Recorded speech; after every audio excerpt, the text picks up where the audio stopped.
Olá pessoal, tudo bem com vocês? Estamos aqui com mais um videocast da Quarentena, Quarentena Cast. Estamos hoje aí no penúltimo episódio da nossa temporada 2020. Estamos recebendo hoje Nara Vidal, que é mineira de Guarani e mora na Inglaterra desde 2001. Formada em letras pela UFRJ e mestre em artes pela London Mead University, é escritora, editora, tradutora e colunista. Seu primeiro romance, Sorte, foi um dos vencedores do Prêmio Oceanos em 2019 e já foi traduzido e publicado na Holanda. Seu próximo livro, Mapas para Desaparecer, sai dentro de algumas semanas pela editora Faria e Silva. Boa noite, seja bem-vinda, Nara. Boa noite, Rodrigo. Boa noite, André. Obrigada pelo convite. Estou amando participar. Obrigada. Assisto sempre. Estou super feliz de estar aqui. Obrigada. Que legal. Boa noite, Tim. Como é que tá? Boa noite, Rodrigo. Nara, obrigado por ter aceitado. A gente também ficou bem feliz. A gente tem aí há vários anos a gente conversa, né, sobre literatura pela internet, mas acho que assim, pessoalmente / virtualmente, é a primeira ocasião que a gente conversa. É verdade. Então, estamos bem felizes aí de te receber. Eu queria começar te fazendo uma pergunta já, que é o seguinte. O Rodrigo falou ali, lendo a tua biografia, né, que você está na Inglaterra desde 2001. Ou seja, são 19 anos já, mas pelo que eu acompanho, assim, da tua trajetória, né? Assim, tu saiu do Brasil, mas parece que o Brasil, na verdade, nunca saiu de ti, né? E isso se expressa muito na tua forma de divulgar a literatura brasileira, né? Porque tem os teus projetos que a gente vai perguntar mais adiante, né? Que é a própria Capitolina e o Clube de Tradução. Mas eu queria entender, assim, para a gente começar a conversar, te sugerir que tu falasse assim, a respeito de como que foi isso de escolher em algum momento, mesmo fora do Brasil, divulgar autores brasileiros, divulgar a literatura brasileira, né? Como é que é esse sentimento, assim, que momento que isso aconteceu e tu decidiu, não, vou concretamente começar a divulgar a literatura brasileira fora do Brasil? Sim, essa pergunta tem duas partes para ser respondida. Desculpa. Eu acho que, em primeiro lugar, eu acho que eu preciso falar sobre uma questão um pouco mais óbvia, que é assim, a questão da língua, né? Como eu estou aqui já há muito tempo, todo mundo que me cerca fala inglês, né? Eu não tenho, assim, diretamente ninguém aqui que fala português. Eu tenho uma amiga, mas, assim, tenho algumas amigas que são brasileiras e tudo, mas o meu dia a dia é dominado pela língua inglesa.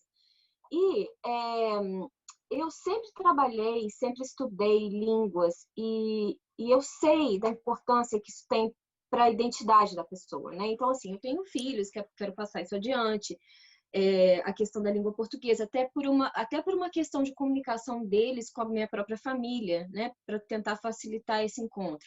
Então, acho que esse é um primeiro ponto, a questão da língua, porque o que acontece quando você está fora esse tempo todo é que a língua meio que se torna uma, sabe, assim, você está segurando naquela língua para você não cair num penhasco, porque é muito fácil você desistir, não ensinar para as crianças, mergulhar nesse universo inglês, né, enfim, dessa cultura que já é muito dominante de qualquer maneira.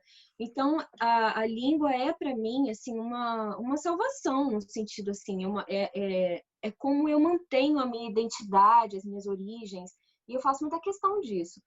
E a outra parte que eu quero dizer é um pouco assim, só quando você está aqui, você então entende perfeitamente isso que eu vou dizer, que é quando você está fora, você tem um olhar muito mais crítico do país, que antes eu não tinha, sabe? Antes, assim, a gente reclama, a gente faz, né? A gente tem as nossas reivindicações, mas eu acho que quando você está fora, você tem um olhar um pouco mais crítico de uma maneira muito diferente. Então, eu acho que trabalhar, assim, continuar trabalhando com o português, com a língua portuguesa, ao invés de me render, né, a sedução de trabalhar com inglês, porque muita gente fala comigo, por que você não escreve em inglês? Você vai ser muito mais lida do que se você escrever em português. Eu até imagino que talvez, né, pudesse acontecer, mas eu não sei, na hora de escrever, é sempre o português a minha língua de criação, sabe? Aquela que eu consigo com a qual eu consigo criar, com a qual eu consigo trabalhar, né? Que tem a questão emotiva. Isso tudo é muito importante para a gente que escreve. Então, tem todo esse processo, e esse processo crítico que é muito importante, que desde que você, sabe, você sai da casa para poder ver a fachada dela, sabe? É mais ou menos isso que acontece. E eu fico com muita raiva quando muita gente fala para mim, meus amigos do Brasil, você critica, mas você não tá aqui, você não sabe como é que é. Não é isso, sabe? Eu acho que a gente até tem um olhar muito crítico não estando aí, né? Tá fora desse caldeirão. Então, eu acho que é muito interessante isso. E a língua me traz, a língua portuguesa, trabalhar com ela me traz essa possibilidade de trabalhar esses dois lados, né? Esse lado mais crítico e esse lado mais emotivo, digamos, de identidade. Uhum. Isso aí, Nara, me lembrou muito um livro de ensaios que eu vi sobre o Ricardo Giraldes, que é um autor argentino. E ele também, ele quando morava na França, é que ele acabou vindo a escrever sobre o ser gaúcho, sobre a fronteira, sobre onde ele morava. E justamente ele fala a mesma coisa, que tipo, foi por estar fora que ele acabou se sentindo ainda mais gaúcho, no caso, mais argentino. Achei interessante esse link.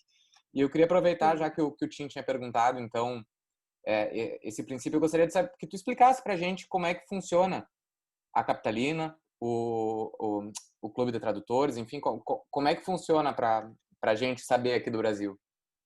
Sim, e essa questão, eu nem sei se eu respondi tudo que vocês me perguntaram, gente, eu vou vagando, tá? Não, mas a gente vamos Batendo cobrando aí. papo aqui. Vocês me tragam de volta, por gentileza. Mas é assim, essa questão de ter essas iniciativas, assim, as quais eu me proponho a fazer, isso tudo tem a ver exatamente com essa manutenção dessa identidade, da coisa da língua portuguesa, né? Então, assim, deixa eu contar para vocês uma coisa de primeiríssima mão. Vocês estão vendo esse estante aqui atrás de mim? Esse aqui é a Capitolina Books, gente, primeira mão. Essa estante maravilhosa aí. Nem é tudo, não. É só uma estantezinha, só uma partezinha dela, viu? Mas, assim, é muito interessante porque, como vocês podem ver, né, não é brincadeira, é uma coisa minúscula. E, assim, é tão interessante como eu encontrei pessoas que ajudassem a fazer isso acontecer. A fazer isso acontecer, eu digo assim, tem vários pontos nisso, né? O que é fazer acontecer? São várias coisas que estão aí nesse meio. Eu vejo assim, quando alguém compra um livro de literatura brasileira, que normalmente não chega aqui na Europa, né? O que eu digo com isso? Por exemplo, você vai numa livraria aqui da Inglaterra e você vai ver lá na seção de ficção, você vai encontrar Jorge Amado, você vai encontrar Clarice, cada vez mais, você vai encontrar Paulo Coelho, você vai encontrar... Quem mais? Começando a encontrar Machado de Assis. Então, assim, tem algumas coisas que você vai sempre encontrar e essas coisas representam a literatura brasileira. Ao mesmo tempo, a gente percebe o que acontece, por exemplo, no resto da América Latina, na América do Sul. A gente tem aí as chilenas, as argentinas, todos esses escritores que estão fazendo o maior barulho aqui na Inglaterra, né? Então, assim, eles são traduzidos do espanhol para o inglês e muita gente começa a ler. São pessoas que estão sendo finalistas de Booker Prize. Então, quer dizer, existe gente que está interessada em ler uma literatura que não seja só sustentada pela língua inglesa originalmente. Quando eu digo isso, eu me refiro aos Estados Unidos e à própria Inglaterra, que são mercados muito autossuficientes de fato, historicamente, sempre foram assim, né? Então, quando surge assim uma coisa tão minúscula que pouquíssimas pessoas vão saber, que é a Capitolina, e aí uma pessoa faz um pedido lá na Itália, ou um pedido lá na Alemanha, e aí o livro viaja, ou até assim, uma vez me fizeram uma encomenda na Escócia, me encomendaram 10 livros, assim, livros que eu não tinham relação um com o outro, uma coisa muito assim misteriosa. E aí, como sou eu que faço todas essas encomendas, eu vou lá tentar achar quem é a pessoa. Não sei quem é, gente. Continuo sem saber quem fez essa compra misteriosa. Mas assim, é uma coisa muito interessante, porque você percebe que, de certa maneira, aquela aquela iniciativa tão mínima, né, ela começa a viajar um pouco, né? Então, assim, existe uma possibilidade de traduções, de pessoas se interessarem por livros. Uhum. Eu recebi até um telefonema há pouco tempo de uma, como é que fala? Uma livraria famosa que tem aqui, chamada Foyles, e eles perguntaram se eu tinha interesse em fornecer livros brasileiros para eles. Mas, gente, eu sou nada, entendeu? Então, assim, eu não tenho como fornecer esse tipo de negócio, sabe, com eles. E quem sou eu? Mas aí eu vou indicar outras pessoas. Eu sei que tem gente em Portugal que lida com isso, até na Espanha.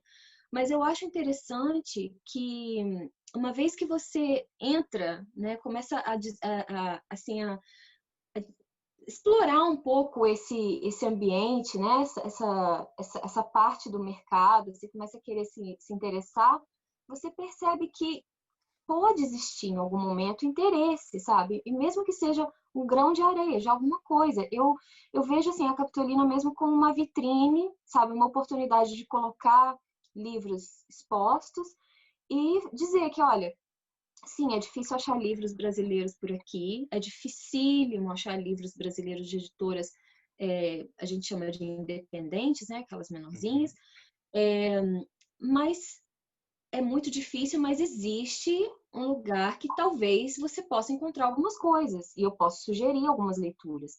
Então, assim, é estranho isso, porque não é nada, mas é alguma coisa, sabe? Eu acho.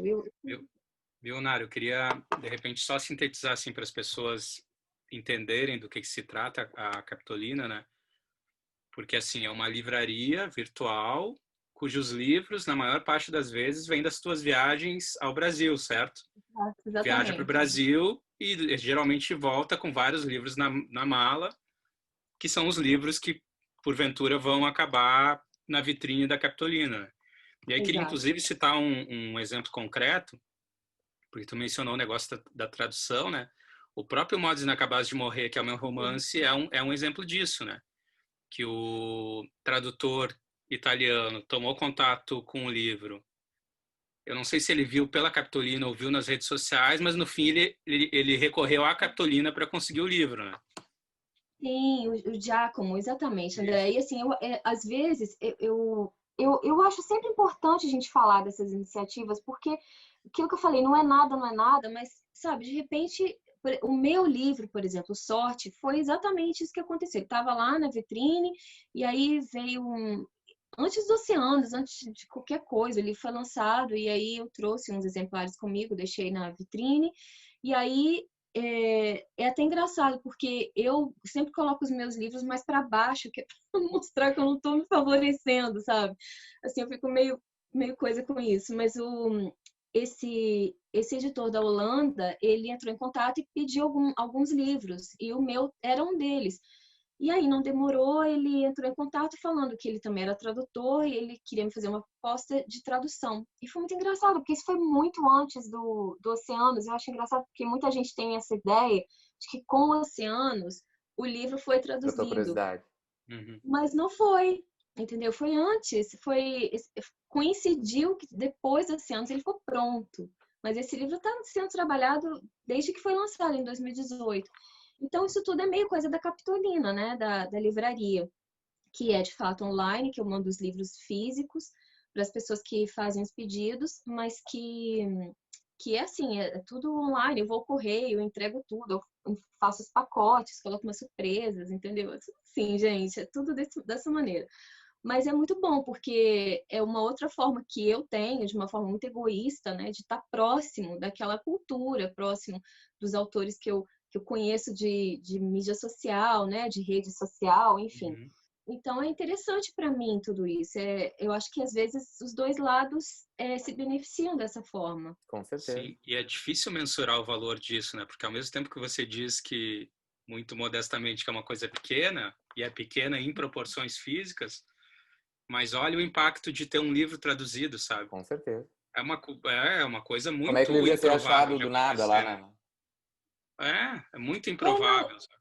É verdade. E eu fico pensando assim, que a gente para pra pensar e fala assim, ai, gente, entendeu? Nada a ver, quem vai, sabe, tá traduzido, mas e daí?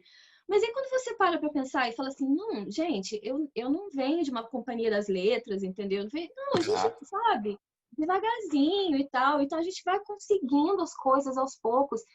E é legal, às vezes, a gente valorizar as coisas, né? Assim, deixar um pouco a modéstia de lado e falar, não, na Não, uma verdade, baita iniciativa. tem uma vitrine, tem uma iniciativa. O próprio Clube de Tradução, que vocês se referiram, é também uma iniciativa, né, parecida no sentido de divulgar a literatura, mas é um pouco mais ousado, né? Porque a gente faz traduções do português para o inglês. E isso é Como que é trabalho. isso, Nara? Explica melhor já, aproveitando sobre o clube de tradução. Sim. Então, o Clube de Tradução foi uma iniciativa, uma ideia que eu tive também, de novo, de tentar ampliar um pouco, porque tem a Capitolina, mas a Capitolina, porque a gente vende os livros originais, em língua original, ou seja, eles são todos em português, eles têm, né, então esse público, assim, muito alvo, muito específico. E o Clube de Tradução, potencialmente, poderia transformar um pouco isso. Então, eu fiz uma curadoria, peguei alguns textos, tentando de todas as formas representar geograficamente o Brasil dentro daquela escolha. É muito difícil, é muito difícil. Você tenta, você vai errar, não tem jeito, mas eu tento. E aí eu cheguei na conclusão ali, cheguei naquele grupo de autores, escolhi os textos. E aí eu entrei em contato com a University College London e eu conheço lá a professora do departamento de português e estudos latino-americanos, a Ana Cláudia Suriani. E aí eu fiz uma proposta para ela, né? Eu entrava com essa curadoria, a gente ia fazer encontros que na época eram presenciais, e ela entraria dando para a gente o local para a gente fazer esses encontros na própria universidade, dando aí o selo da universidade, que é muito importante, né, que dá uma credibilidade grande, e ela também proporcionaria aí uma divulgação entre os alunos da graduação e da pós-graduação que estão interessados em tradução. Então, são pessoas que estudam português e têm interesse em serem tradutores literários. Então, assim, a gente acabou conhecendo um monte de tradutor, um monte de gente, voluntários do projeto, porque, claro, ninguém ganha nada, nunca. Então, a gente Já acabou estamos fazendo... acostumados, porque a gente se envolve fazendo bastante coisa assim e faz parte, né? Alguém tem que botar a cara para fazer as coisas funcionar. A gente cansa, né, Rodrigo? Mas a Cansa. gente faz. Mas como que eram os encontros, Nara? Assim, a tradução acontecia assim ao vivo nesses encontros? Mais ou menos. A gente, assim, dá um trabalho, gente, um trabalho enorme. E a gente está chegando agora, em dezembro, vai ser o nosso último encontro. E depois eu não vou mais fazer, eu não aguento mais fazer. É muito trabalho, porque depois de tudo isso, a gente agora ainda está fazendo uma edição bilíngue para publicar esses contos. Então, vocês imaginem, eu tô louca, alucinada, já, entendeu? E a gente vai fazer uma publicação numa revista de Santa Catarina, da Universidade de Santa Catarina, que é muito forte com essa questão de tradução. Então, a gente vai produzir, editar e organizar essa antologia, essa coletânea aí para publicar em março do ano que vem. Mas os encontros eram assim, as pessoas se inscreviam, tudo gratuito, as pessoas se inscreviam e aí a gente mandava os trechos escolhidos pelo tradutor que se ofereceu para traduzir. Então, o tradutor conhecia o texto na íntegra e aí o tradutor escolhia os trechos do conto que ele queria traduzir. Então, trechos mais problemáticos, com muitos desafios idiomáticos e tal. E aí ele escolhia aqueles trechos, a gente destacava aqueles trechos e mandava o texto inteiro para cada pessoa que se inscrevia nas oficinas. E aí a gente se encontrava, né? A gente abria uma garrafa de vinho e a gente se encontrava e era muito bacana. E aí os tradutores iam fazendo suas sugestões, o tradutor voluntário levava as traduções prontas e os outros iam dando opinião naquela tradução. E no final da oficina a gente chegava numa versão quase pronta, que sempre pode ser melhorada, mas praticamente pronta. E assim, era muito bom, porque a gente se encontrava. E claro, tem, né, toda aquela parte de você conhecer as pessoas, olhar as pessoas nos olhos, você ficar amiga das pessoas. E é muito legal essa troca. O que teve de bom em relação aos eventos virtuais é que, de repente, a gente teve a presença dos autores, e que isso não acontecia sempre, né? Então, a gente pôde convidar os autores para participarem das oficinas. E isso tem sido muito legal também. A última passada foi com o Jacques Fuchs, e ele é muito interessado em tradução, e ele, assim, gosta muito de falar, e ele é excelente para falar, e deu uma aula, e foi, assim, extremamente rico, e foi muito bom. Então, assim, tem essa parte que é ruim de não encontrar as pessoas, tomar o vinho, né, e tudo, mas tudo bem, a gente vai tomar o vinho aqui em casa e conversa Cada um assim na sua mesmo. casa. Exatamente. Mas é praticamente isso. Agora a gente está chegando ao fim.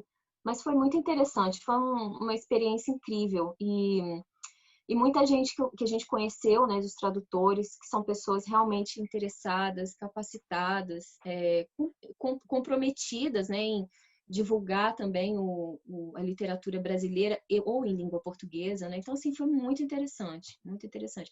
Mas eu não aguento mais. Cheguei ao fim. Esse ano a Não, gente a tá tudo gente sabe cansado, como assim. Eu e o Tim estamos destruídos, assim, muito evento, muita coisa, e no fim a gente acabou se envolvendo muito mais do que o normal com todos os eventos, né? Porque a gente vira organizador, DJ e tudo Exato. um pouco. Não, e Rodrigo, você tem uma editora também, né? Não, não, não. Eu trabalho só por enquanto, só com a internet mesmo. Mas você não tem uma editora? Não é a sua editora? Não, a taverna. tá querendo abrir. Eu gostaria muito de ter, mas a taverna não é minha, não. Eu não sei por que eu tenho essa ideia de que você. Não Eu, sei, não eu, eu sei. só atuo como se fosse minha, porque eu indico todo mundo para entrar lá, né, Tim? Vou convidando os Tá amigos, digo, bom. ó, guris, encaixem esses aqui, por favor. E, Nara, antes da gente passar aqui pro Tim, para a próxima pergunta, eu só tô com uma dúvida, é bem prática, por isso que é bem simples. Assim. Esse ano, com pandemia, como é que tá para te reforçar o teu catálogo? Tu deve estar acabando o teu... Boa pergunta. Como o Tim já falou, né, que assim, o catálogo só cresce quando eu vou ao Brasil, o catálogo parou. Deu Não uma existe mais. trancada. Essa era a minha Acabou. dúvida. Não, assim. Não, porque assim, a minha mala vinha cheia, né, cheia de coisas maravilhosas, enfim. Mas você sabe que, bom, ainda tem pessoas que me mandam pelo correio os livros, mas assim, eu não encorajo isso. Por quê? Porque o correio é caríssimo no Brasil, a pessoa vai mandar livros para cá, né, aquela coisa pesada. O livro não vai vender, gente, é pouquíssimo. Olha, eu vendo assim, tipo, um livro a cada 5 meses, entendeu? De fato, é Sim, isso que sim. acontece. Eu gosto de ser muito honesta em relação a isso, porque as pessoas às vezes têm uma ideia de que, nossa, abriu o mercado para mim na Inglaterra. Não é isso, muito longe disso. Mas assim, o que eu faço é deixar lá disponibilizado. Se alguém me Claro. liga, eu mando, né, as ideias e tudo. Mas tem gente que ainda assim prefere ter o livro. Então, assim, claro, manda à vontade. Eu leio também, entendeu? Mas assim, tem que ter tudo isso em mente, sabe? Sim, saber Essa que coisa de é um tem que investimento na saber. carreira. É a Eu sempre vejo vitrine muito mesmo. nisso, né? A força do projeto é a vitrine, né? Exato. Não vendas de exemplares. Tem razão, tem razão. E aí com a revista também, né? Que agora tá em uma revista, É. enfim, eu não sei onde é que eu paro. Uma hora eu bato na cara na parede, não aguento mais. A gente fala que tá cansado de uma coisa e começa a Inventa uma outra. coisa nova, né? Ah, nem fala. Mas com a revista também é legal, porque você acessa a revista e tem lá a lojinha, né? Então, assim, quer dizer, uma coisa vai ligando à outra. Puxa outra. Então, Uhum. Mas a gente está falando bastante dos livros dos outros, né? Deixa eu te perguntar uma coisa a respeito de um livro teu, né? O Sorte, ele foi premiado no Oceanos, né? E aí eu estava dando uma pesquisada hoje em artigos e coisas que tinham saído na internet sobre a premiação. E teve uma fala tua que eu achei muito marcante, que eu queria ler um pedacinho aqui para emendar na pergunta, né? E aí, abre aspas, a fala dizia assim: dedico este prêmio a todas as mulheres que não têm voz e não têm vez, que são apagadas, massacradas pela história que insistem em nos contar. Mulheres que são do passado, do presente e, infelizmente, mulheres do futuro. Fecha aspas. E aí eu fiquei pensando, depois dessa fala, que no teu livro anterior, que eu não sei se é exatamente anterior ao Sorte, mas o livro que eu tô falando é A Loucura dos Outros. Sim. Essa temática do apagamento das mulheres é muito presente, muito marcante também, né? Seja esse apagamento histórico ou mesmo o apagamento no dia a dia da mulher, no trabalho, na rotina familiar, né? É muito intenso essa temática na Loucura dos Outros. E aí eu queria te perguntar assim, o seguinte, tu acha que o Sorte ter recebido um prêmio relevante, expressivo como o Oceanos, isso de alguma forma tem assim o poder de ajudar a amplificar essa mensagem que é tão importante, que faz parte da tua literatura?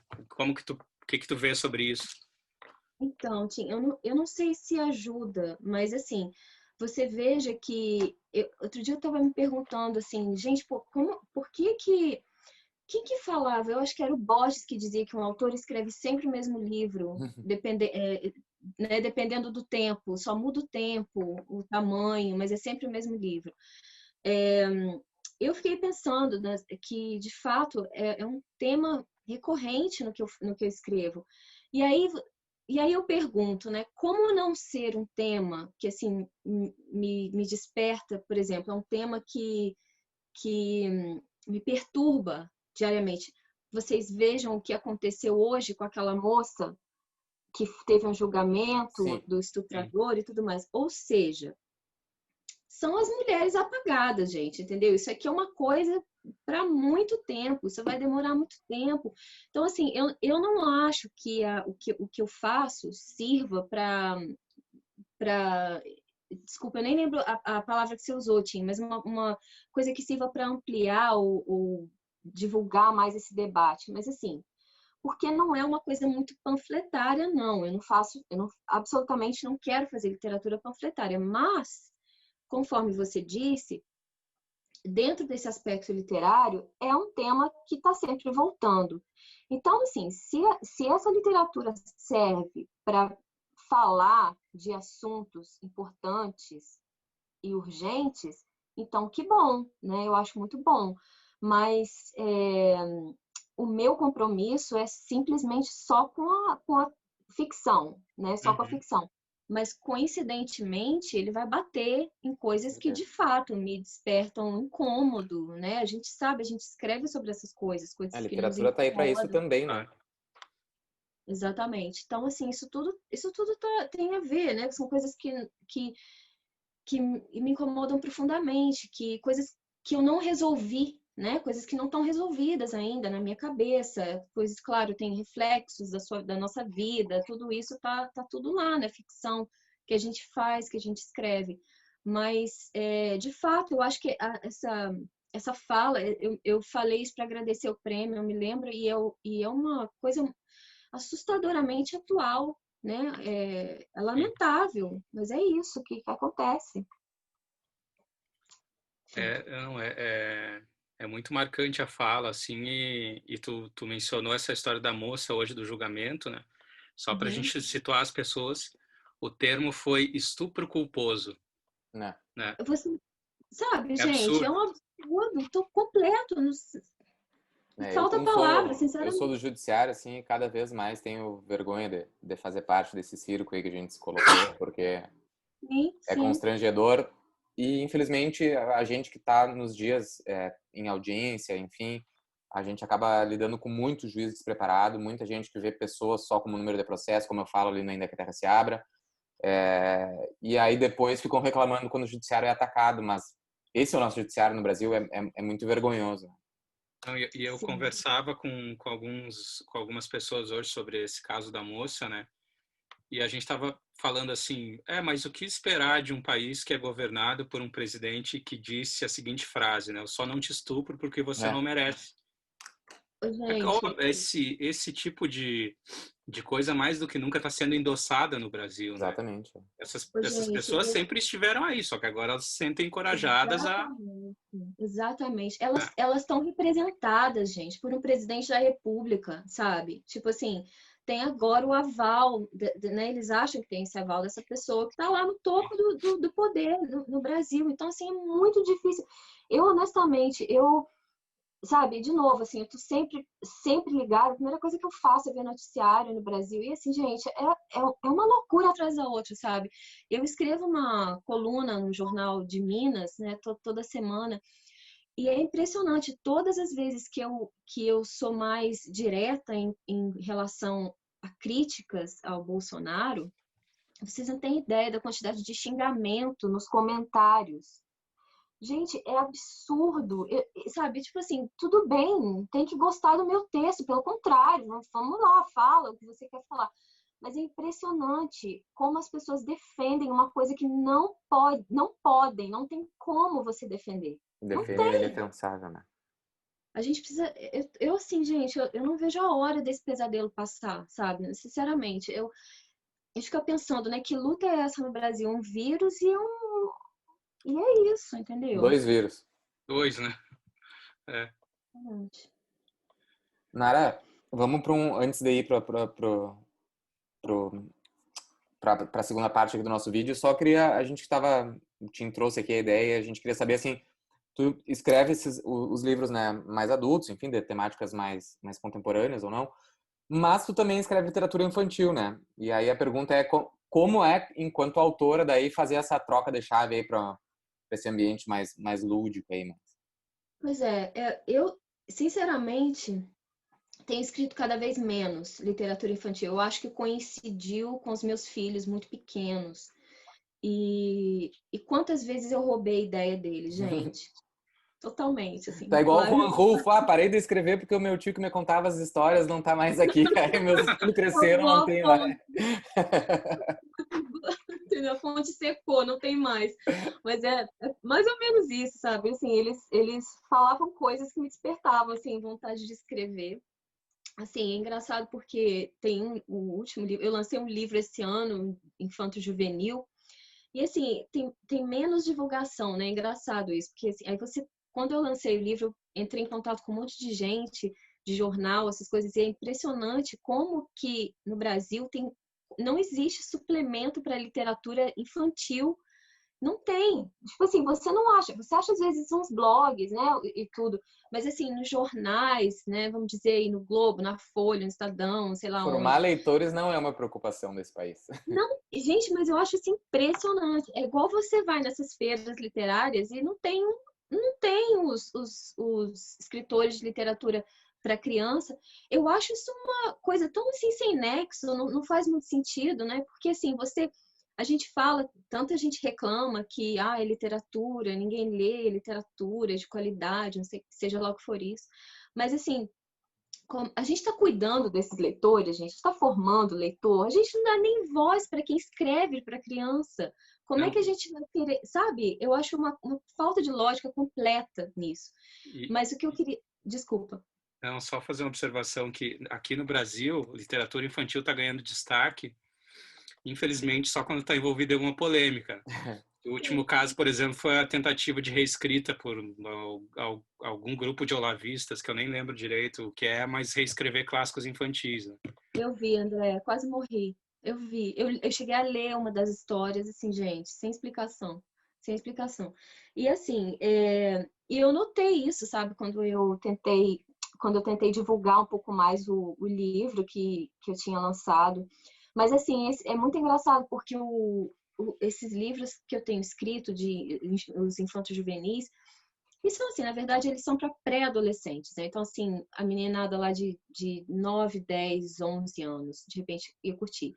Aí, eu escrevi esse livro, e esses livros, são 2 livros, né? Assim, um atrás do outro, é uma sequência. Então, assim, eles são livros de muito humor, sabe? Assim, eu leio às vezes para os meus filhos, para minha filha, principalmente, que está nessa idade, ela está com 11 anos, eu leio e ela acha engraçado, ela ri, entendeu? E eu fico admirada com aquilo, porque os meus livros adultos só tem tragédia, é uma tristeza atrás da outra.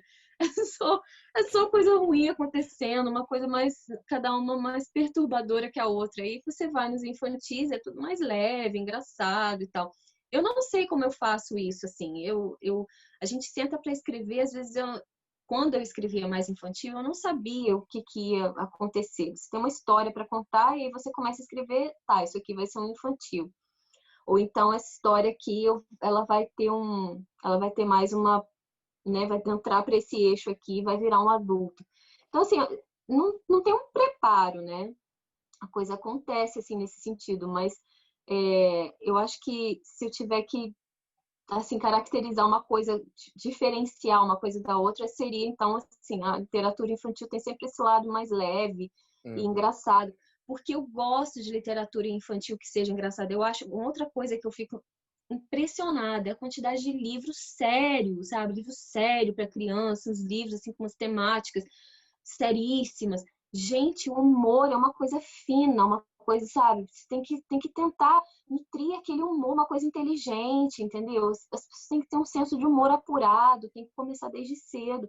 Mas é uma seriedade, assim, uma coisa, sabe? Não, vamos fazer, deixa a criança rir, sabe? E, claro, tem livros importantíssimos, sérios e profundos. Tem um, inclusive, que a gente estava falando aqui em casa outro dia de morte, as crianças, que o meu filho sonhou que eu tinha morrido, e aí ele ficou desesperado, acordou de manhã chorando, não sei o quê. E a gente foi falar disso, e tem um livro maravilhoso, que é o... Ai, eu não sei se a tradução é essa, mas é o Pato, a Tulipa e a Morte, que é de um alemão, e foi publicado no Brasil há muitos anos pela Kozak Naif, né? Já não tem mais, eu não sei nem se... Mas é um livro fantástico e, assim, ele é tão profundo. Eu leio o livro, eu choro horrores, é um livro muito bacana e fala da morte de uma maneira muito poética, profunda mesmo. E, assim, suficiente, não tem religião, não aborda nada disso. Mas, assim, é muito interessante o livro, é lindo. E é um livro sério, né? Mas, assim, tem que ter esse equilíbrio, sabe? A gente não tem que... O humor é uma coisa muito inteligente, muito interessante. E a criança está pronta para isso, né? Então, assim, tem que pegar essas duas coisas e desenvolver de uma maneira mais equilibrada, eu acho. Verdade. E falando ainda dos livros infantis, só para uma curiosidade, né, que a gente tava falando com o Samir esse ano, o ano passado ele foi lançar o Piratas à Vista, e aí, para te ver como é complicado o negócio infantil, tipo, era para se chamar Malditos Piratas, e aí não pôde se chamar porque não pode ter maldito no título. E antes de ser o dos piratas, ele queria fazer um de bruxas, mas também não podia porque numa atual conjuntura nacional tu não pode falar em bruxas e seres mitológicos e coisa porque é feio. É difícil onde a gente está se metendo, né? Nara, loucura. a gente queria então que tu, antes da gente ir para a parte das indicações também, nos contasse um pouquinho sobre o Mapas para Desaparecer, teu livro novo. O que a gente pode esperar desse projeto? Então, o Mapas para Desaparecer é uma coletânea de contos. Há um tempo eu já queria voltar a escrever contos, desde A Loucura dos Outros. Foi, assim, uma experiência... Eu gosto muito de ler contos, eu gosto muito de tentar escrever, assim, contos, né? Adoro. E eu sou uma leitora de contos, adoro contos. Então, assim, eu quis muito voltar depois do Sorte, porque eu sempre penso assim, eu gosto de propor para o leitor coisas diferentes, assim, eu não gosto, sabe, de ficar só numa coisa, fulano escreve só isso ou só aquilo, eu gosto de tentar propostas diversas. Então, o Mapas para Desaparecer são 12 contos, e eu escrevi durante um processo de alguns poucos meses, né, assim, acordando muito cedo e escrevendo sem parar.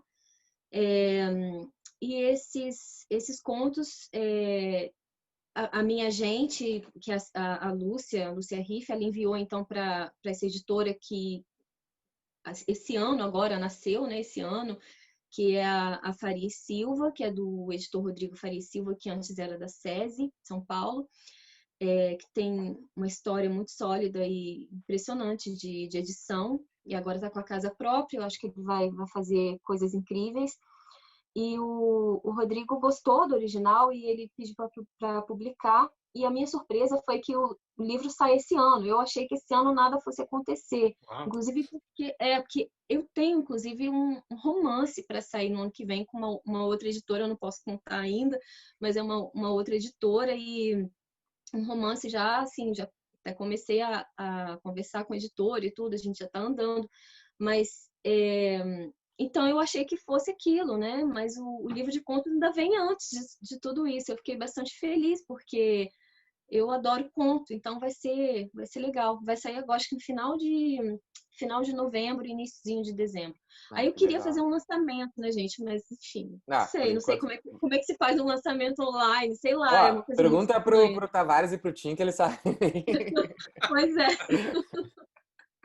Mas tu conta com a gente para divulgar, assim, nos manda os cards ali, que com Tá. certeza a gente faz bastante divulgação para ti nas Obrigada, redes. gente. E Valeu. então vamos indo, depois desse belo bate-papo aqui com a Nara, vamos passar para a segunda parte. Nara, a gente vai te convidar então a indicar aí o teu livro, e eu já sei que tu vai furar a nossa regra e vai indicar mais uns, mas não tem problema, que a regra é flexível. Depois o Tim indica e eu pego aqui para finalizar. Beleza, não, regra para ser quebrada, gente. Isso Olha aí. só. Primeiro de todos que eu quero indicar é, assim, pensando muito nessa coisa que a gente falou, tocou nesse assunto de, de mulheres, né, de feminismo, de cancelamento, enfim, desse tópico, assim, mais ou menos. Eu queria indicar, eu tenho na versão em inglês, mas é Um Teto Todo Seu, da Virginia Woolf, que eu sempre leio, sempre que eu posso. É um ensaio gigantesco, modo de dizer, um ensaio bem extenso, mas é um livro para o qual eu sempre volto, porque, enfim, fala de todos esses tópicos. Assim, é assustadoramente atual, tudo que ela diz aqui. E eu vou, inclusive, dar um curso sobre esse livro no mês que vem.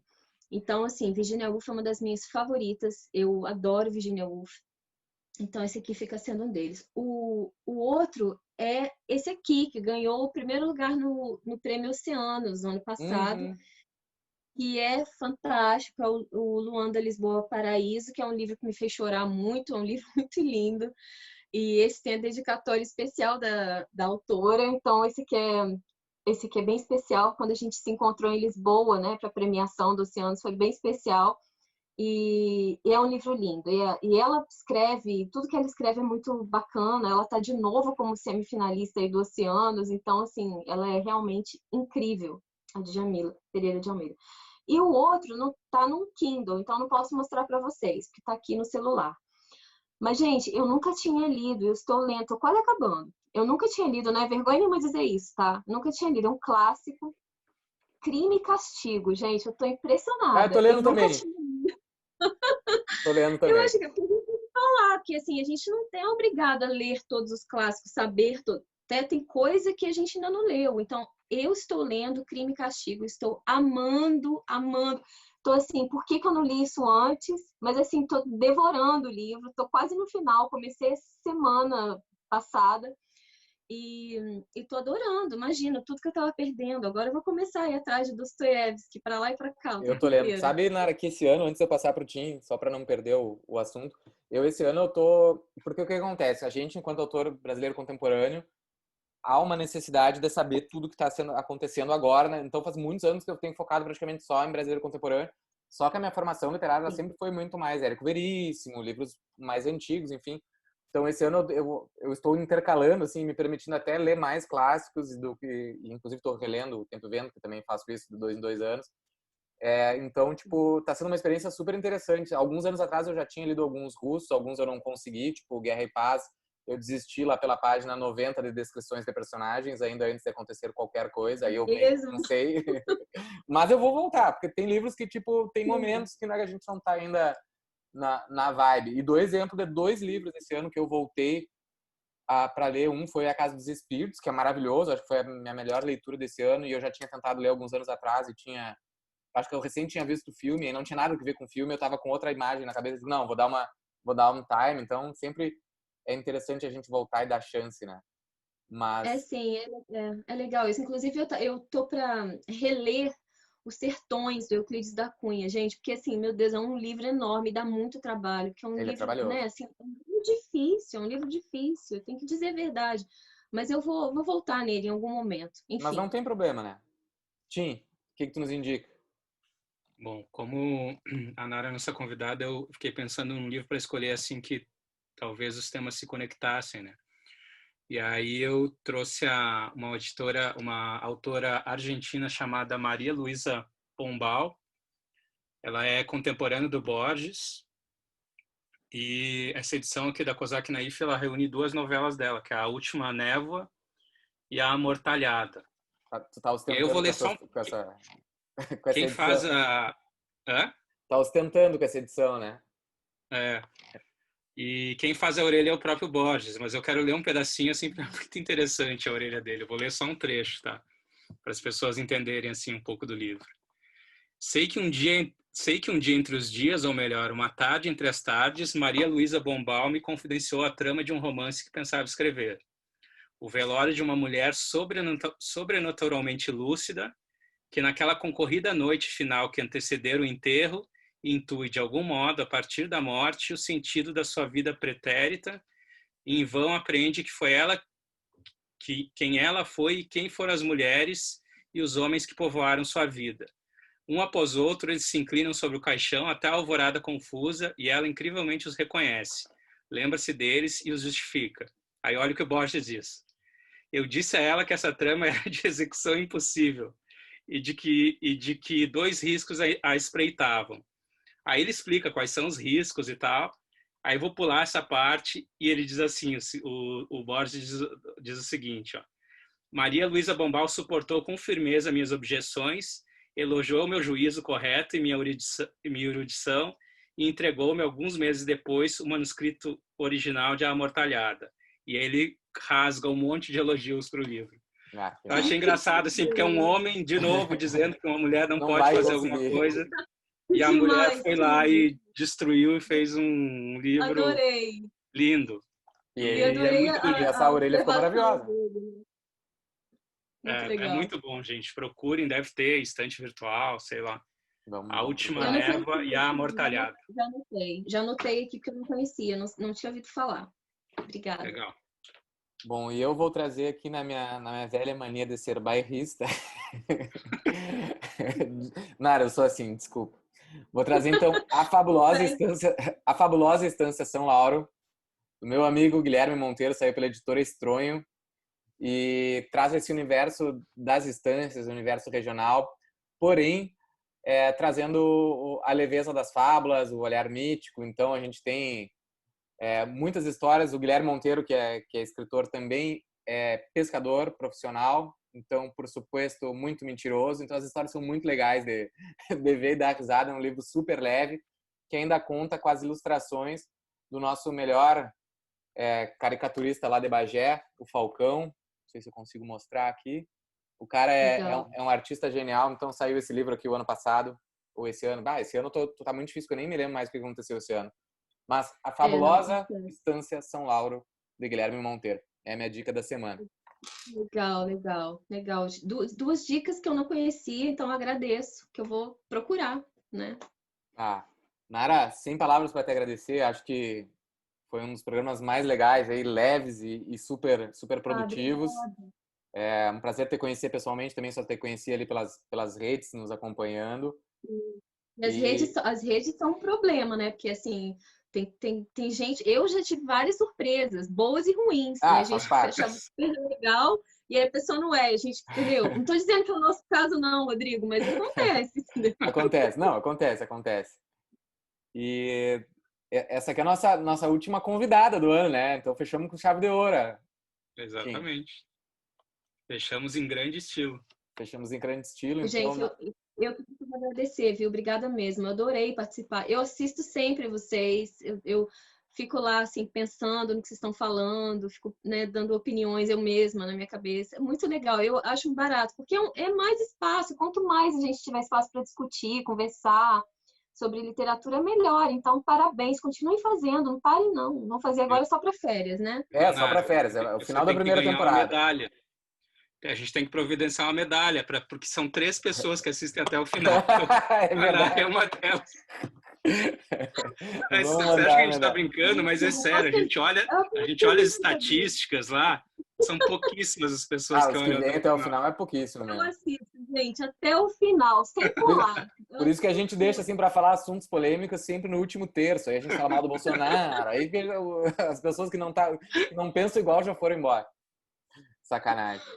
Então tá, brigadão, pessoal. Já fiquem ligados que daqui a 1 ou 2 semanas, quando a gente for fazer a season finale do nosso Quarentena Cast, vai ser em formato live, vai ser somente eu e o Tim. Então vamos trazer para vocês, fazer passar limpo aí o ano, trazer as melhores leituras feitas por nós do ano e dar uma conversada aí das previsões aí para o ano que vem, certinho? Pessoal, muito Você obrigado. Ó, um último recado, você que gosta de acompanhar a gente esperando para a gente dizer coisas Absurdas. delicadas, essa é a melhor oportunidade. Essa é a oportunidade. Assim, de vez em quando as edições nos salvam, Nara. Gente, obrigada, tá? Um beijo. Valeu, Obrigado, tchau, pessoal. Até mais.